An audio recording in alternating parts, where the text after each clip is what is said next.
Hi friends, எல்லாம் எப்படி இருக்கிறீங்க? இன்றைக்கி ஒடிப்பி ரசம் தான் பார்க்க போகிறீங்க. வாங்க பார்க்கலாம். ஒரு ஸ்பூன் ஆயில் போட்டுக்கோங்க. நான் கோகோனட் ஆயில் தான் போடுறேன். நீங்கள் நார்மலாக ரீஃபைண்ட் ஆயில் இதெல்லாம் போட்டுக்கலாம். 3 காஞ்ச மிளகா, 1 ஸ்பூன் அளவுக்கு தனியா போட்டுக்கோங்க. 1/4 ஸ்பூன் வெந்தயம்,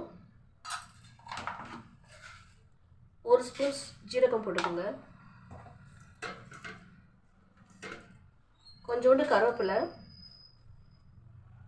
இதெல்லாம் ரோஸ்ட் பண்ணிக்கலாம். ஸ்டவ் ஆஃப் பண்ணிக்கலாம். இப்போ பெருங்காயத்தூள் இதிலே போட்டுக்கோங்க.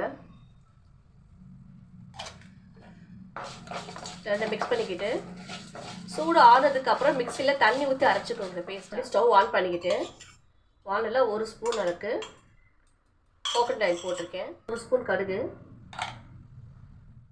மீடியம் சைஸ் தக்காளி கட் பண்ணி போட்டிருக்கேன். தக்காளி நல்லா வதங்கட்டும். 1/4 ஸ்பூன் மேலே உப்பு போட்டிருக்கேன். இப்போ மஞ்சள் பொடி போட்டுக்கலாம்.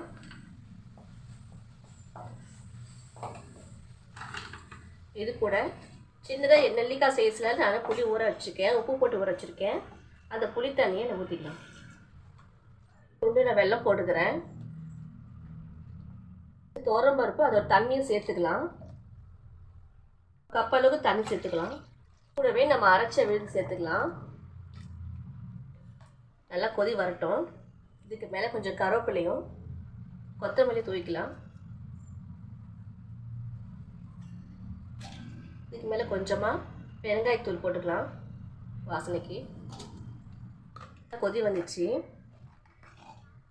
இந்த ரசம் பாருங்கள், சூப்பராக இருக்கும். நல்லா வாசனை. நீங்கள் சாப்பிட்டு பார்த்துட்டு டேஸ்ட்டு பாருங்கள், சூப்பராக இருக்கும். செஞ்சு பார்த்துட்டு மறக்காமல் இதை ட்ரை பண்ணி பார்த்து நீங்கள் கமெண்ட் பண்ணுங்கள். பாய்.